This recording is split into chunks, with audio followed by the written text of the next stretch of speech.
Good day, everyone. Welcome to the Wardroom Live.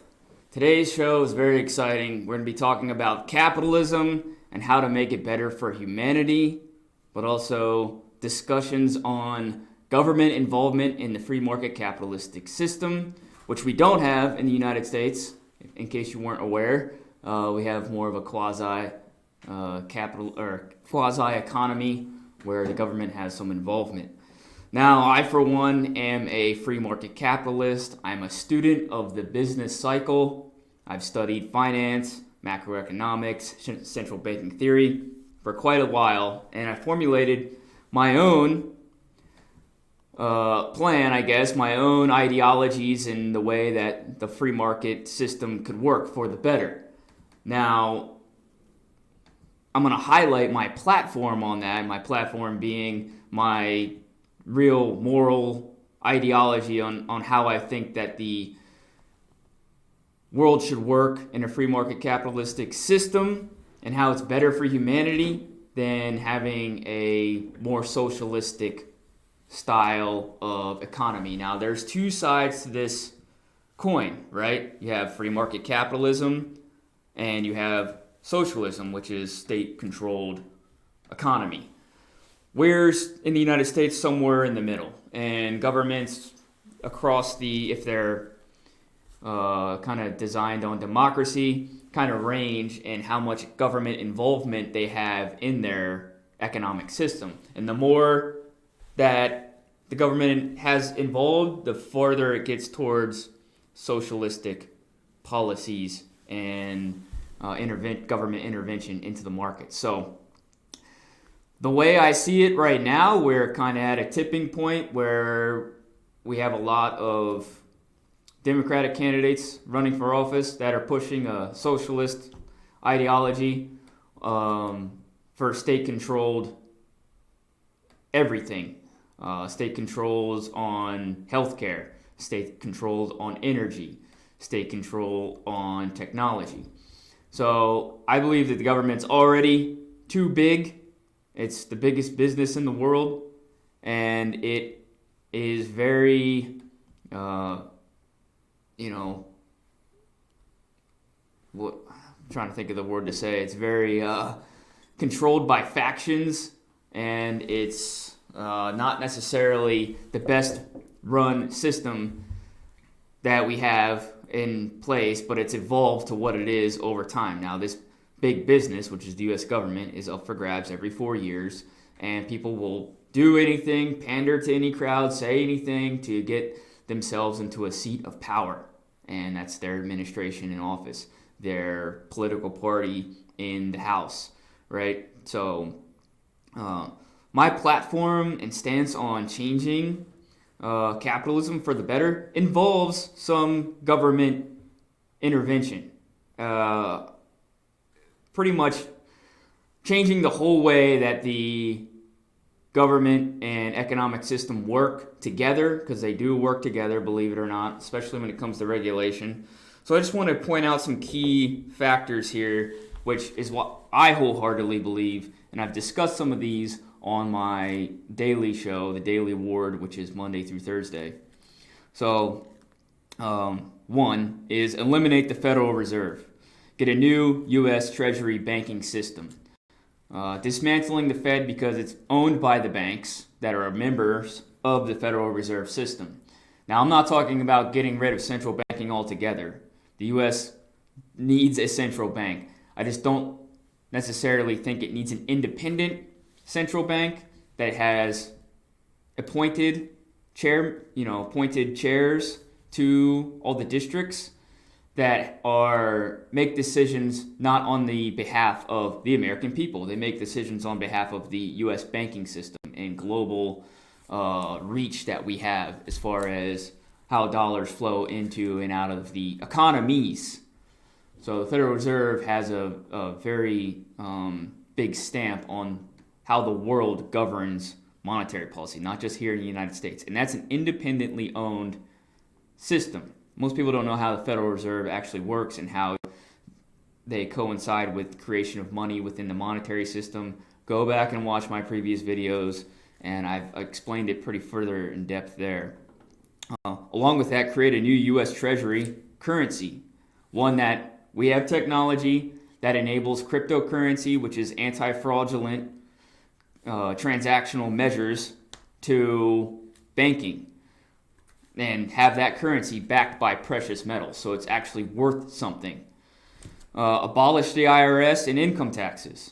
Now, this is a big one because tax revenue funds government and funds incentive programs, funds military operations, funds federal grants. I'm talking about reducing that down to bare bones government involvement in free market capitalism. One way you do that is you reduce taxes and have a flat new items only tax. So if you're buying a brand new car, you're going to pay a sales tax on the new car. You're not going to have income tax taken out of your pay. That's your disposable income. And you don't necessarily get to really decide where that tax revenue gets allocated, right? So these are important, very important points, to changing capitalism for the better. Believe it or not, I'm talking about government involvement, and which is kind of like the opposite of what I actually believe to be true, which is we should vote for our dollars and have a free market capitalistic system. But the government has to fundamentally change the way that we do things to have people see an effect, especially when it comes to taxes, when it comes to money being created, the monetary system within the banking system, or the monetary supply within the banking system. So we'll get into this a little further. I also believe in forgiving debt, credit card debt, mortgage debt, student loan debt. Now this is a big one because people that have paid into that system would definitely, lose their shirt if prior students had their full debt erased from society. Now this is something that might seem like it's more of a socialistic practice, but there would be a tax incentive if you paid into the student debt system. Basically, I'm sorry that you bought into an ideology that you think works best for all of humanity by going to school, taking out massive student loan debts, and then repaying them off. Like, congratulations, good for you. You agreed and you signed up for it. Now, the people that didn't pay off their student loan debts, for instance, would get it forgiven. And the ones that did would have tax incentives so that if they spent, $80,000 plus interest on their student loans, they would have a tax incentive spanned across a couple of years on their, yearly compensation. So you could have a whole show on taxes and Federal Reserve. But some of these fundamental changes, I'm not going to get into all of them because I'm going to take up way too much time. But I have a lot. I have like 18 different measures that the U.S. government can do to get to more of a free market capitalistic society. And it really I have a background in, finance and economics. So it has a lot to do with economics. Obviously, my ideologies for changing capitalism and making it work for the better has a lot to do with economics. But there's a lot of things that the U.S. government, as far as how it operates, needs to change. One is term limits, for example. Like, why do we have people governing and making policy that have been holding a seat in the Senate for 30 years? Like, that makes no sense to me. Their ideologies are old. They're not innovative.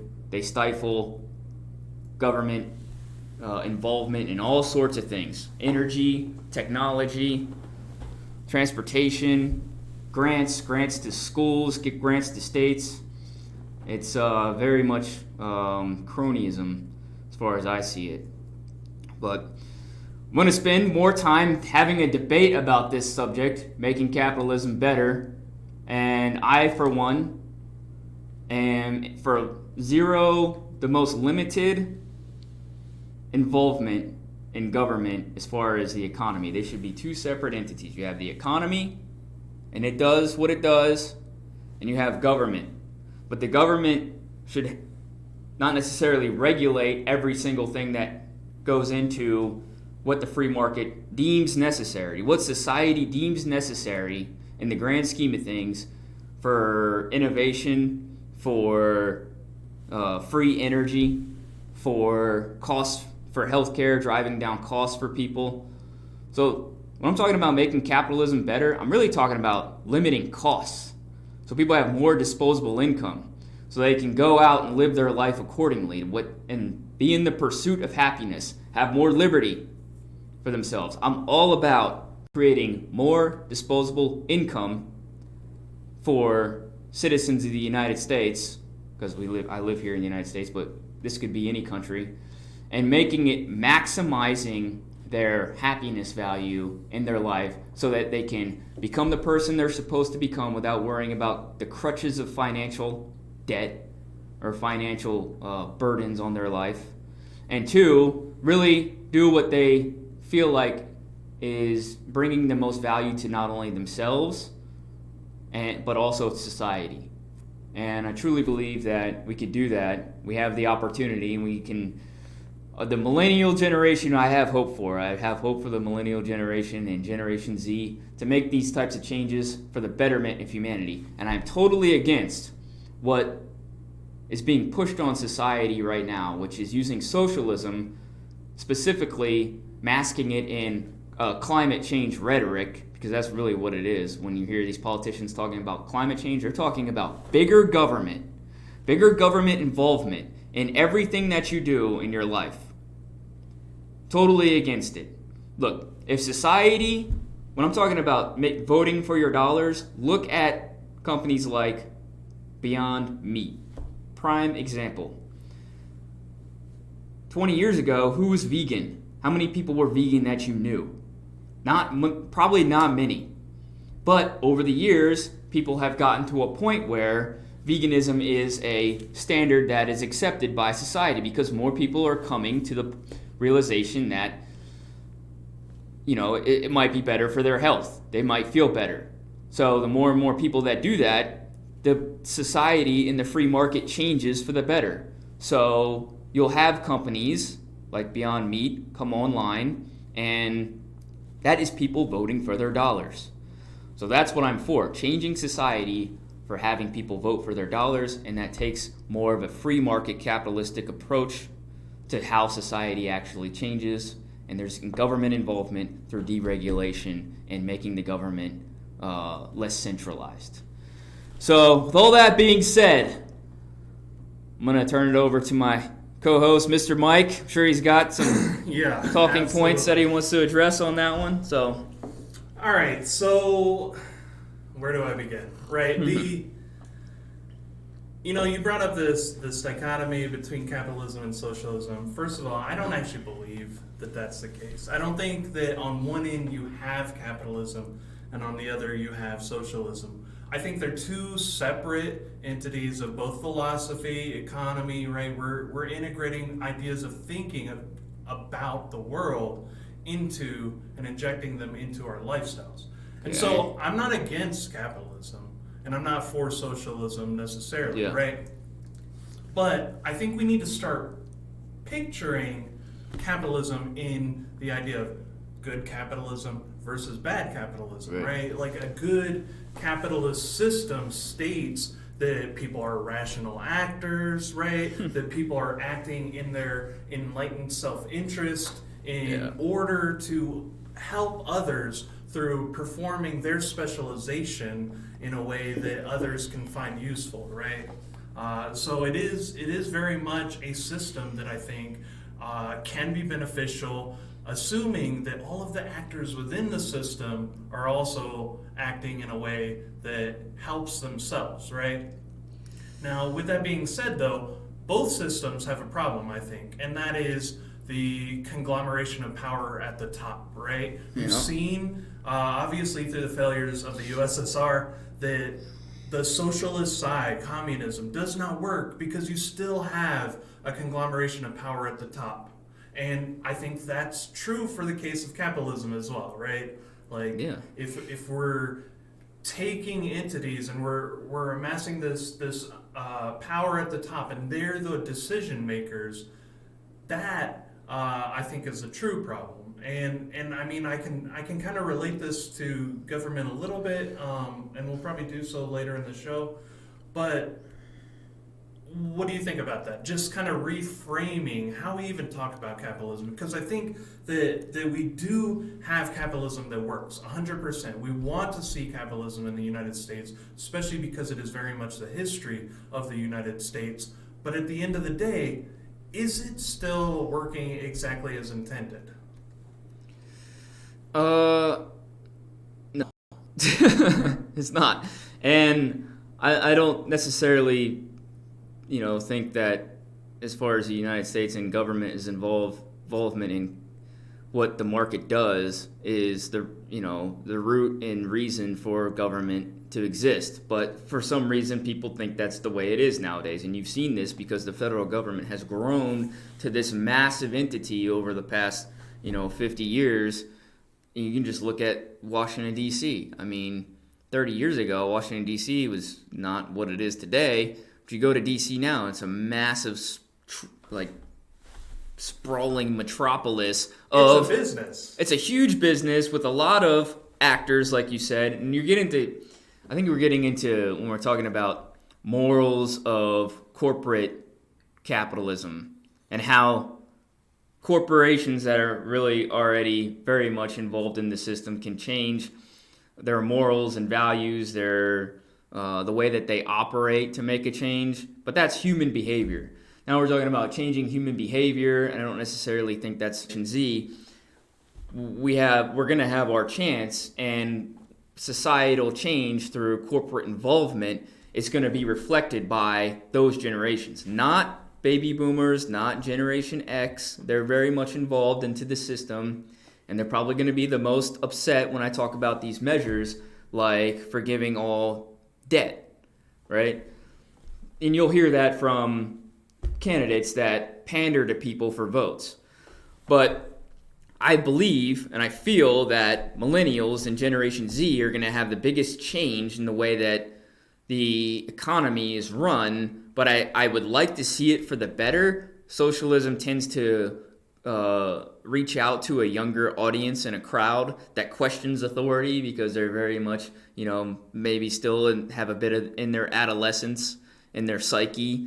But as they evolve into, making more money, coming into their own, right, and having the freedom to choose the path that they wish to take in life, and if they, are fortunate enough to, use their knowledge and value that they give to build wealth, they'll change from being very socialistic and having an ideology based on, government involvement in people's lives, whether they realize it or not. That's what we're talking about when we're talking about socialism coming into the United States and having its stifling more of a capitalistic type of system. These generations will actually be able to change the free market capitalistic society to be more ethically and morally driven than ever, based on it being free market and them having the ability to choose. And the more of a collective that we come together as younger generations agree with, the better it'll be. But we're very much stuck in this old paradigm I think it's going to root itself out. I just don't necessarily like the way that it's going about rooting itself out right now, specifically the Democratic Party going completely left in their ideologies towards socialistic practices. Well, all right, and I do want to kind of clarify, I think, if you take, and I don't want to spend all day talking about socialism. I think that's another topic entirely. Okay. But if you take socialism, right, it is, like I said, in my belief and understanding, that it is a philosophy, a set of systems to help understand the economy, to help understand the organization of how people work, the organization of business practices. But aside from all of that, right, you have, yes, that very, very left-leaning socialism that is about giving the power to the actual individual workers. And maybe that doesn't work because it's less efficient, right? Yeah, that's communism. Is about the efficiency, right? But I think a lot of, and what they wouldn't describe themselves as socialists per se in America. They describe themselves as democratic socialists. And while that is maybe marginal to you, right? To them, they actually do believe in a capitalist system, right? To a certain extent. Yes, to a certain extent, with some government assistance, right? A lot of government assistance. Specifically, though, in the areas in which they think there should be a right for something, right? They believe there's a right for healthcare or a right for education. And that's different than a full capitalist viewpoint, which believes that if education is worth or deemed necessary, it will have a price point and people will pay up until a certain price, and then they'll get their education and then they'll be valuable, right? So instead of viewing these things as a means to an end, right? A step ladder through the capitalist system. They're deeming these as a right to all American citizens, right? And it has been seen in other countries before. But let's go back to capitalism for a second, because I really do think that they're separate. I think they're separate entities. Yeah, they're two sides of the same coin. That's why we talk about them together. To you, they're two sides of the same coin. Okay, well, what's the tertiary measure to economy? Well, I don't think there is, right? Like, all economies, all social systems, really, are so complex and diverse. There is no one dichotomy, right? There is no this or that. It is not a zero-sum game where if you take out all government, that you won't find trade, right? Like we saw this, if you go way back to mercantilism, right, where people are, trading and they're diversifying, that is a form of capitalism in the time, but it wasn't called capitalism, right? It was very much concerned about the merchants. And so going to capitalism, I think it can be great. I really do. I think it's future-oriented, right? To me, the three things that I believe government really wants to see from capitalism is innovation, improvement of infrastructure, and kind of being able to provide wealth accumulation to those that... You haven't seen any of those three. You haven't seen innovation as far as innovating to the point where cost measures are driven down in society. You've seen innovation stifled to the point where you get cost measures rising up to make it more expensive for cost of living. I really cannot believe that, though, because for without energy innovation, we would not have computers. Without innovation, we wouldn't even have natural gas, right? We would still. But no, what I'm saying is that like innovation, specifically in energy, has been stifled to keep the system that we have as far as the power grid and how power moves around the system that we have in place Sure. To keep it functioning. And that's not necessarily a bad thing, but there are other technologies that have been stifled out of patents. They've been shelved. We're talking about free market. We're talking about like 0-point energy. But I don't think those are necessarily the product of people who want a more social regulation, right? But you said that the government's involvement in innovation, which I do agree with. There should be definitely some, especially when it comes to research and development for grant funded university research or private research that gets granted. Look, I get it, dude. People need federal dollars to try to drive labs and technology and push the, maybe not so much technology, but healthcare, bioengineering, like those types of innovation. I'm not talking about being stifled. I'm talking about innovation and technology for specifically making energy free and having independence from a grid system, right? Well, that's a rough thing to do, though, right? Because energy free, nobody wants that. Somebody wants to make money off of it somewhere, right? Yeah. Well, that's a big part of like government involvement in having a state-run energy providing system to come to your house, your cars. I'm talking about being completely independent of having a state-run energy concept being being generated as far as use. But we're talking about cost of energy. But I think And even at the same time, though. But these people want more state-controlled energy. Yeah. I'm totally against that. So Right. Okay. But here in Arizona, at least, like we have two major energy companies that I'm aware of, APS and SRP, and they're given government authority to basically monopolize. And I think this is kind of because of the costs of infrastructure, the efforts that it takes to get the cables through the land, create aqueducts, right? Create sewage systems that work. yeah, All of that amasses a major cost, and so you're not going to see a lot of competition. And so the government does come in and price regulate. Arizona, for some reason, we're in the desert. We have some of the cheapest water costs in the nation. That's kind of surprising to me. And well, the West Coast of the United States, it's fairly new compared to East Coast measures, especially when talking about power grid systems and how water and utilities get priced into the market. And it's not as aged as, the rest of the country, probably east of the Mississippi. And there's not power grid bottlenecks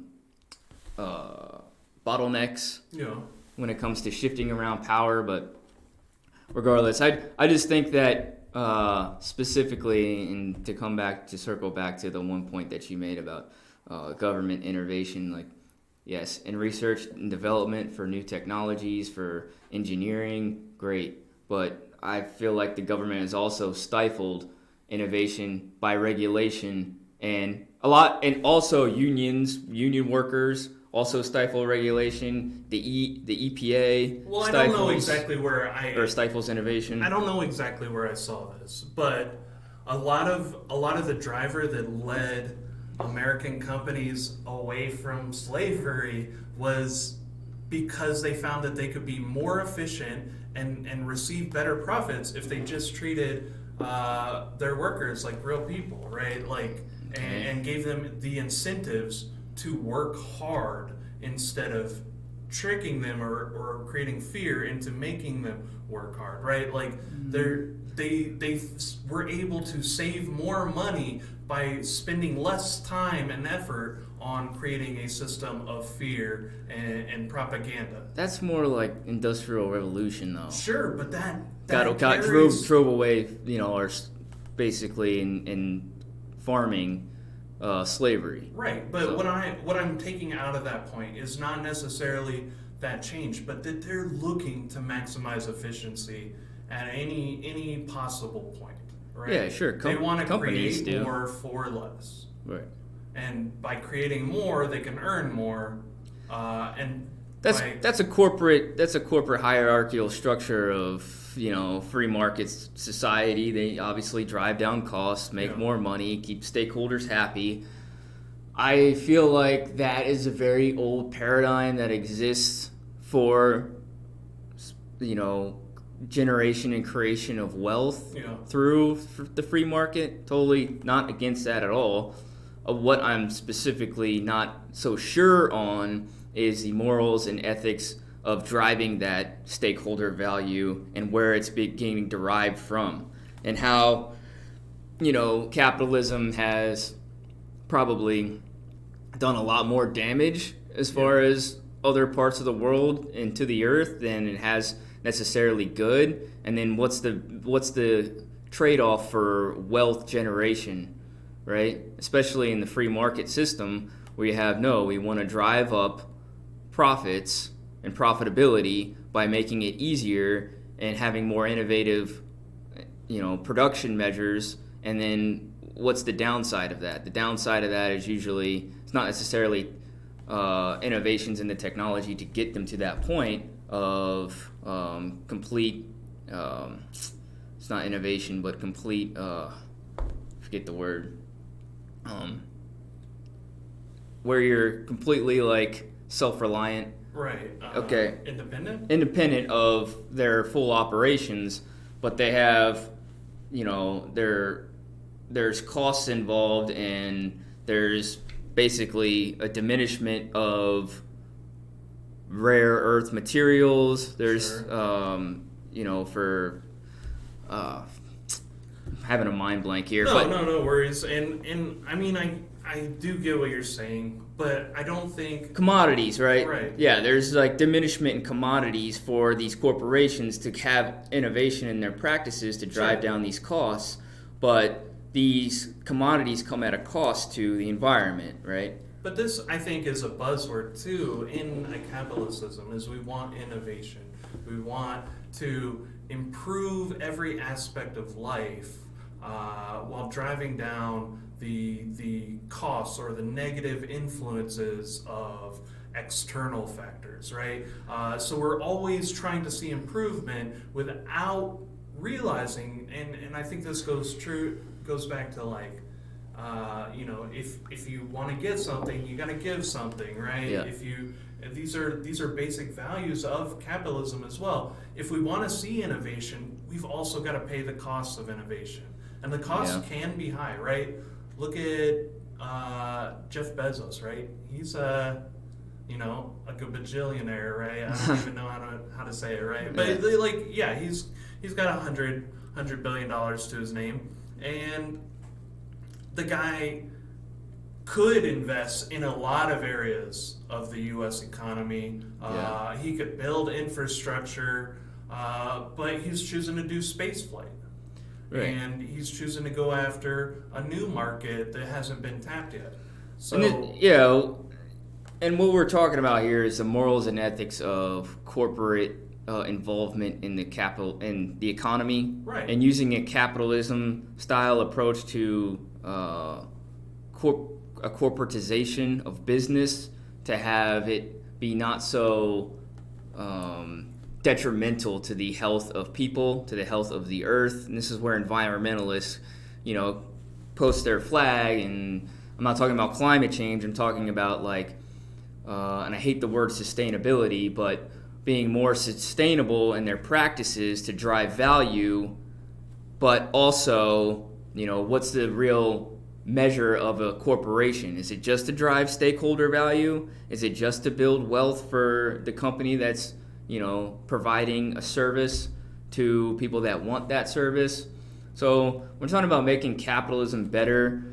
I feel like we need to get rid of the old world ideologies, and this is why I come back to the younger generations where there'll be more. And you see corporations doing this when they're changing their morals and ethics to not necessarily drive shareholder value specifically, but the dichotomy of driving shareholder value and having sustainable practices that are better for humans and the earth collectively. And to not harp on the morals and ethics of it all, but I feel like government wouldn't even have to step in if corporations took these thoughts into consideration for even just their own people, right? An example, right? And I don't have the specifics in front of me, so there's a bank that pays their employees minimum wage for, let's say, California.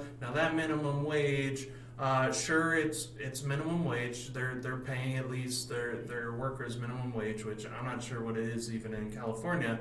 But housing prices are tremendous in California. So are many of the other things that Americans take for granted every day, right? Food costs, child care, right? And so they're paying them at a wage that's not much higher than a competitor in Arizona, right? So we're actually seeing a lot of people move away from California to Arizona. And businesses. And businesses. And what really drives me crazy about that is this particular bank could pay all of their employees much more in order to meet the demand and keep their business healthy, right? But they'd rather go ahead and short their employees, right, in terms of how much their labor is worth, and then ultimately get a bailout from the government, right? And that, to me is like, okay, now you don't rely on government for regulation and slapping your hand when you do something wrong, but you do rely on government for giving you lots of money when you basically fucked up, right? Like, Yeah, no, I'm completely for, dismantling the Federal Reserve System basically because it's a way to bail out not only banks, a part of the system, but also the government. And they've done that many times. They've bailed out all the banks. People just think they bailed out, AIG and Bank of America. No, they've bailed out banks throughout the history of banking, like to the tune of ridiculous, like $100 trillion. That's just printed out of nowhere, and that debt gets settled based on government revenue from taxes. So we're really, literally bailing the banks out of their, unethical ways of doing business on the backs of the American people, the American taxpayers, or the ones that pay into the tax system. And the American people have no say in how the banking system functions and operates. So that's what, one of my main points and drivers to this whole thing about capitalism is having first a decentralized government, but also dismantling the Federal Reserve banking system. So, I could do a whole show on that. And we probably do need to take a look at how monetary and fiscal policy are settled at the highest levels at some point, and really latch onto something and really describe what that means. But it's just frustrating that we have so much wealth in the United States. When people talk about us being the wealthiest country, it's for a reason, right? And I pulled up on Brookings, right, that families have $113 trillion in assets, right? Okay. And that there's about $15 trillion in property? Well, no, owed in debt, right? Oh, debt. Oh, okay. And so that leaves us with a net $98 trillion. If you divide it, no, just $98 trillion in actual wealth. Okay. Among all U.S. families, right? Okay. Now, I'm not going to say that it should be split up this perfectly, but if you were to split it up based on the U.S. population right now, that means every single American would have $300 million. Now, is that how much their life is worth? Sorry. I'm actually wrong in that. It's not $300 million. It's $300,000. Okay, so if you split it up, everybody would have $300,000 right now. That's not saying that people couldn't grow from there. But I'm not even saying that it should be split up so evenly, right? Okay. For those that work harder, they get more. Sure. Yeah. Right? I think a lot of people, specifically in America, like the idea of a meritocracy. Oh, dude, people love the idea that they can grow their net worth and wealth. That's why people move to the United States. They're moving here for economic opportunity. They're moving here for the ability to have the freedom of choice, to choose what they want to do with their lives, to create wealth. Now, we can do that in this system that exists right now. It's great if you know how to do it. Most people don't know how to necessarily do it. They're not taught how to build wealth in schools. The system's really caters to those few that have that type of knowledge, and not necessarily just in finance, but also in other endeavors for business. Now, information is free, and people are slowly figuring it out more and more. You don't have to go to a financial planner to completely understand the markets. You can educate yourself rather extensively. My whole real reason that I feel like we're doing this show is making capitalism better for everyone is to drive down the cost of just living, first of all, and having more disposable income. How do you do that? You drive down the cost of energy. You drive down taxes to zero income tax. I'm talking about zero income tax. But those other taxes, like a flat rate tax on sale of new items, for example, that has to drive, be a revenue for the government to be able to support certain, incentives and grants, incentives and other programs that are socialistic in nature. But like, where's the line being drawn to where we cut off the government from having its fingers and meddling in everything that happens within the United States? Like, can't we just have the market choose? Can't we just have people ability to have more disposable income and drive the societal change with their dollars? Well, yeah, and part of that though is because the people that care about the issues at that lowest level of change, the new entrepreneurs, the new just like even government officials, right? People that want to innovate, they're at the bottom, right? If you take the wealth of the top 1% compared to the wealth of the bottom 50%, that wealth of the 1% has actually surpassed in real numbers, right? 30 trillion to 25 trillion, right? And I'm not advocating take all their money away, right? But set up new systems that over time it starts to even itself back out, right? And specifically, right, if you have wealth accumulation, you have to put it back into the economy. Otherwise, the whole system is going to start to fail. Do right? Of course. So being wealthy is not, a bad. That's 100% a good thing. Having wealth, being able to build it, keeping your wealth for the the betterment of your life and maybe into the next generation. That's fucking fantastic. People have a hold up because they feel like first they've been subconsciously programmed into having a victim mentality that they weren't born with. They just it's created through the way that the system works, but that's a whole another topic of human psyche. But the argument of redistribution of wealth is completely asinine to creating more wealth in an economic system that has more free market tendencies. So what we should do, yes, keep your wealth, but bring more people out of poverty. And the best way that I see that happening is having more wealth generation within an entrepreneurial framework. Well, I want to point out that wealth generation is always going to be at the cost of somebody.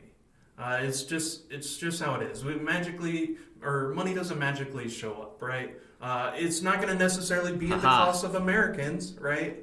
But it is going to be at the cost of being able to utilize cheaper labor forces overseas. It is going to be at the cost of that's globalization resources. too. Yeah, though. sure, and that's separate from, but it's always going to be at the cost of somebody, right? We're never going to have a perfect world where everybody gets the same amount and is equal and everybody. Yeah, I'm not talking about communism. Yeah, I'm not talking about that either. But what I would like to see, and you touched on it, are these taxes. And I don't necessarily agree that it should be a flat tax per se, but it should be based on maybe the expensiveness of some goods, right? And I'm talking specifically about value-added taxes, right? Okay. In which we tax where the money is at, right? Money is in the corporations. And they already get double taxed. They just they can write it off, and they can tax though. They can't be written off. It's taken at the point of sale.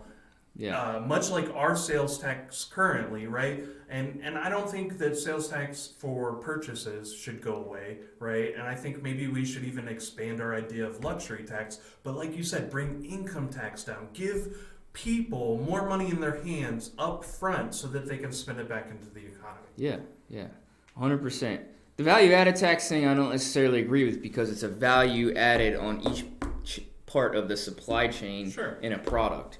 So, it equally spreads the tax out across the range of production, but not at the back-end user, which is what it is now. I mean, the buyer pays the brunt and majority of all the tax, and all the businesses write it off, so it's not even necessarily a tax. But it gets written off at the end of the year. Value-added is not write-offable, because it's at the point of sale. It's not something you can write off. Assuming that they do their tax code or reform the tax code to properly state that this is not write-offable. Like, sure, you would still, big business expenses, yes, write it off in taxes. Things like that, write it off in taxes. But a value-added tax cannot be written off. Yes, costs might go up as a result, right? Sure, that consumer might get higher. They might have to pay more, but that's where I think the competitive spirit comes in the whole capitalism market idea, and that is, well, people aren't really willing to pay this much. Costs are going to go down, right? And this is what every capitalist states. Okay, well, if the market's competitive, prices will go down, right? As long as there's a good enough supply. Sure, right. I'm still not. I still am more favorable to a flat tax on new purchased items only because it stifles consumerism, which has been known to, and this goes back to the morals and ethics of corporations and how they, extract their materials from the earth, because everything is created from the earth and then, smelted down into a camera.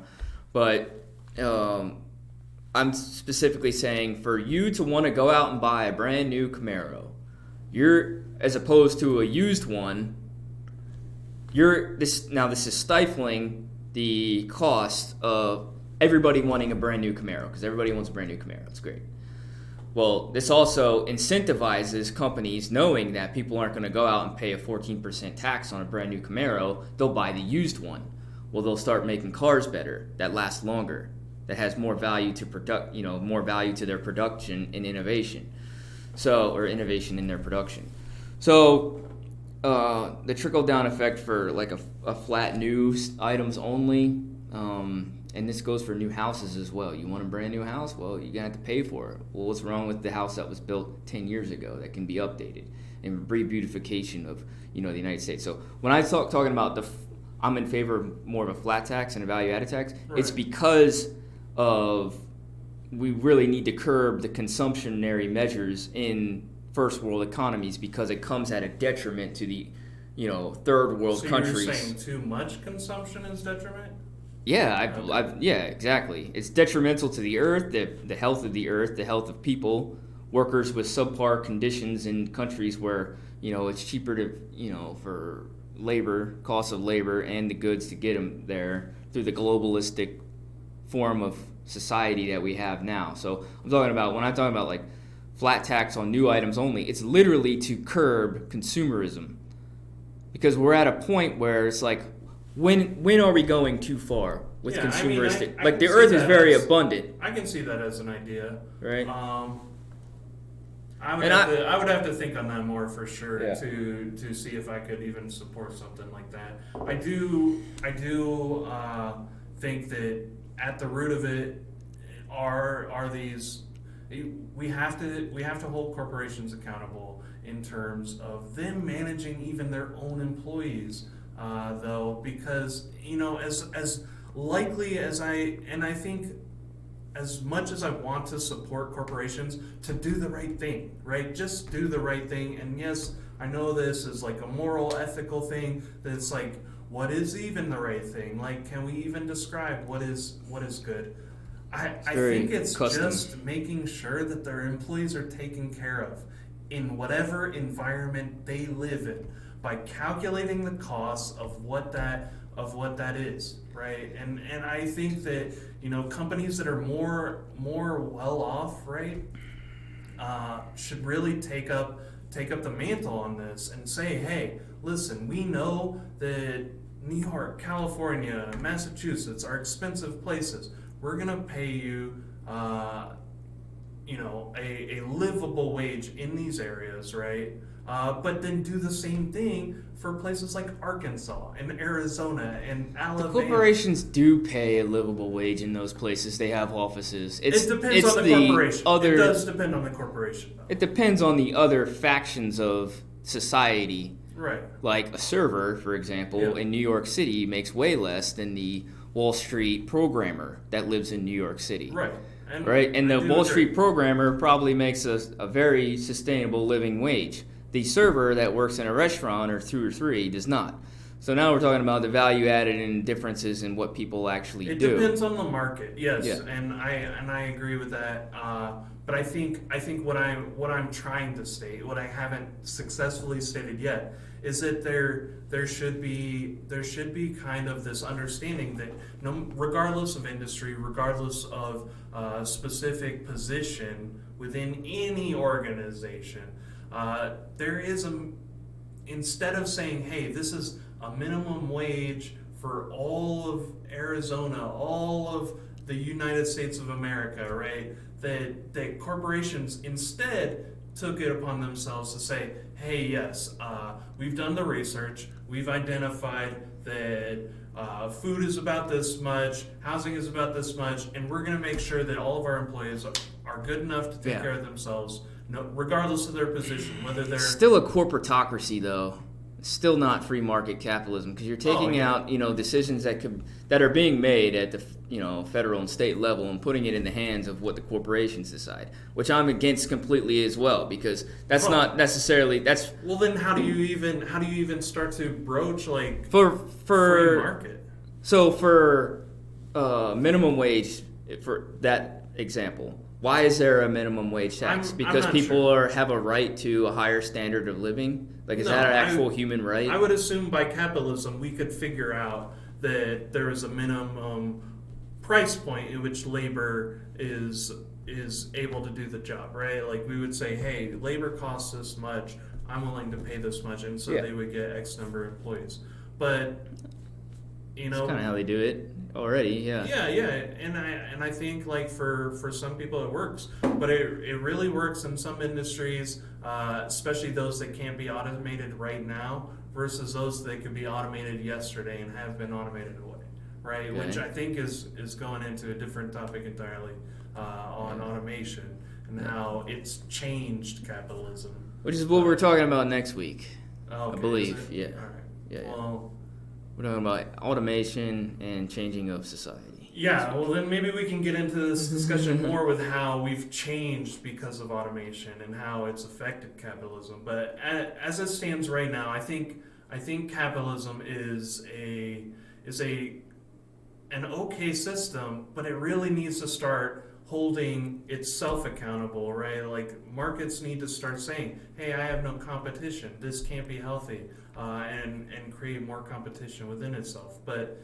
if there's no competition, right, and we're reliant on energy monopolies within certain areas, right, it's really hard to say capitalism works, which is what I've heard many times. Capitalism works, and my question has always been, does it, and how? And I've never gotten a reasonable answer. It works to a certain extent when you're talking about what service is being offered. Energy, for that example, it's very hard to get energy movement from a power plant to a house without some sort of infrastructure involved, obviously, right? Right. So that is very that industry is monopolistic. Is that a word? Okay. Yeah, that's good enough. All right. Because those, companies and state-run energy factions, really, they monopolize the area because it's extremely hard to transfer energy, first of all, and then have that energy transferred from the transfer point, because you're always transferring energy when you're creating power, whether it's steam, coal. I mean, that's heat transfer of energy, and that gets, transformed into energy for your house, right? But we're talking about movement of energy at that point. So, well, I think a perfect example of this is like Google was starting to pave the way with getting fiber networks in multiple areas within the United States. Phoenix was actually going to be one of them, and we'd have some of the fastest internet speeds at a reduced cost, right? We wouldn't have to rely on Cox Cable or CenturyLink or whatever. We'd have a third competitor. It would drive all prices down, right? Because we have more competition, and so we'd get faster internet for lower prices. That's where I think capitalism can truly work. Competition is good, but they stopped that altogether. They stopped that because they're looking at 5G. They're looking at new wireless networks. And so I think it has driven innovation. I do like capitalism for that purpose. I think it is future oriented. It always talks about what can be done in the future with the money that we have accumulated. But my question is to all of the people that hold on to their money always is like, what is that wealth accumulation really doing for not just everyone, but like, what is that doing for your community? And I'd like to leave it at that. I don't really have much more to say, but It is, I think, at the end of the day, the communities that you're a part of and the communities that really have something to give back to you in the long run. So, Sure. You know, a lot of this has to do with change in human behavior. We're speculating on human behavior, and the accumulation of wealth is definitely takes a part to, amassing a fortune and holding on to it.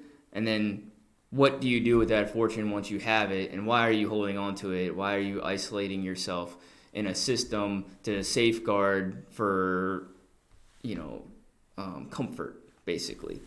So, having wealth and holding on to it isn't necessarily a bad thing, but moving away from complete isolation is probably what we like. People that isolate themselves within a system to safeguard comfort for not only themselves but also for their future generations and generational wealth.